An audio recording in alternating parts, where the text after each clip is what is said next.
మనం బయటకు ఒకరిలా కనిపించిన మన లోపల ట్రిలియన్స్ ఆఫ్ చిన్న చిన్న జీవులు పనిచేస్తూ ఉంటాయి. వాటిని మనం సెల్స్ అంటాం. అవి కానీ పనిచేయడం ఆపేసి అంటే మనం పనిచేయటం ఆగిపోతాం, అంటే చనిపోతాం.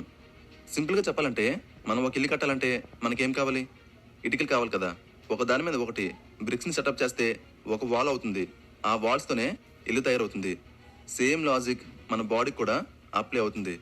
మన హ్యూమన్ బాడీ అనేది ఒక ఇల్లు అయితే సెల్స్ అనేవి బ్రిక్స్ అనమాట, అంటే ఇటుకలు. మన బాడీలో ఉన్న బోన్స్, మజిల్స్, స్కిన్, బ్లడ్ ఇవన్నీ కూడా ఈ చిన్న సెల్స్తోనే తయారయ్యాయి.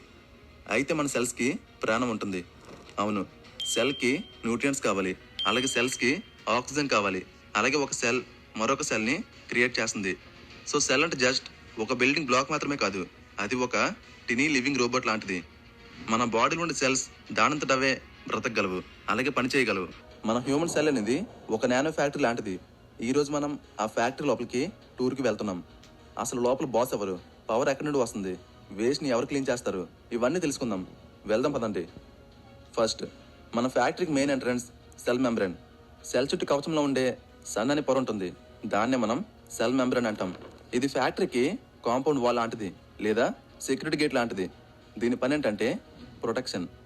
ఫ్యాక్టరీ లోపలికి ఎవరు పడితే వాళ్ళు రాకుండా చూసుకుంటుంది. మంచి న్యూట్రియంట్స్ని లోపలికి అలౌ చేస్తుంది, అలాగే వేస్ట్ని బయటకు పంపిస్తుంది. గేట్ దాటి లోపలికి వెళ్తే అక్కడంతా ఖాళీగా ఉండకుండా ఒక జెల్లీ లాంటి లిక్విడ్ ఉంటుంది.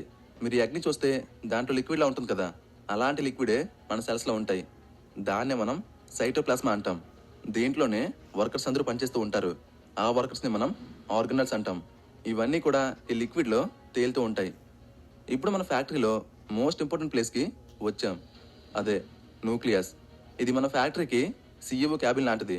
ఫ్యాక్టరీలో ఏం జరగాలి, ఎప్పుడు జరగాలి అనే ఆర్డర్స్ ఎక్కడి నుండి వస్తాయి. ఈ CEO క్యాబిన్లో ఒక సీక్రెట్ బుక్ ఉంటుంది, దాన్నే DNA అంటాం. అంటే ఈ న్యూక్లియస్లోనే DNA ఉంటుంది. మన బాడీ ఎలా పనిచేయాలి అనే కంప్లీట్ బ్లూ ప్రింట్స్ అన్నీ కూడా ఈ DNAలోనే ఉంటాయి. ఎక్కడి నుండే ఆర్డర్స్ వెళ్తూ ఉంటాయి. అంటే ఒక సెల్ లోపల ఎలాంటి పని జరగాలి అనే ఆర్డర్స్ అన్నీ కూడా ఎక్కడి నుండి వెళ్తూ ఉంటాయి. సరే, బాస్ ఆర్డర్ ఇచ్చారు, మరి పని ఎవరు చేయాలి? అక్కడే మనకు రైబోజమ్స్ ఉంటాయి. ఇక్కడ చిన్న చిన్న డాట్స్లో ఉన్నాయి చూసారా, అవే రైబోజమ్స్.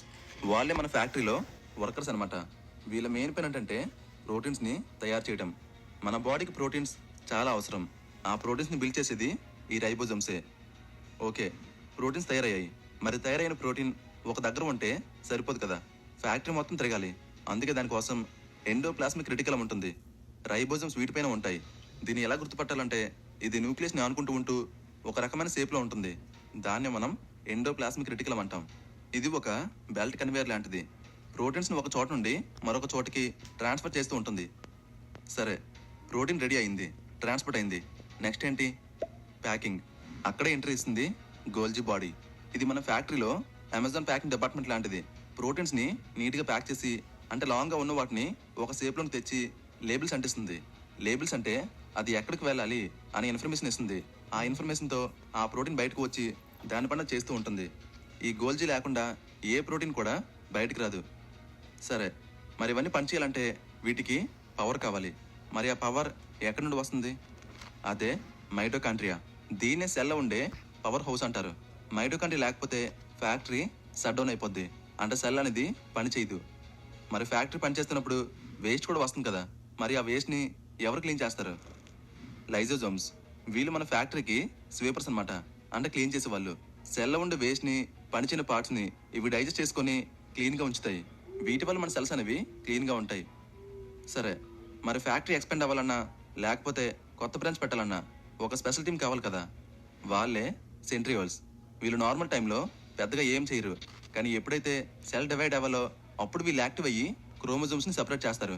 అలా సెపరేట్ చేస్తూ మరో కొత్త సెల్ క్రియేట్ అయ్యేలా హెల్ప్ చేస్తారు. అంటే ఆ టైంలోనే ఒక సెల్ 2 సెల్స్గా మారుతుంది. ఇలా CEO దగ్గర నుండి స్వీపర్ వరకు అన్నీ కోఆర్డినేట్ చేసుకొని పర్ఫెక్ట్గా వర్క్ చేస్తేనే మనం హెల్తీగా ఉంటాం.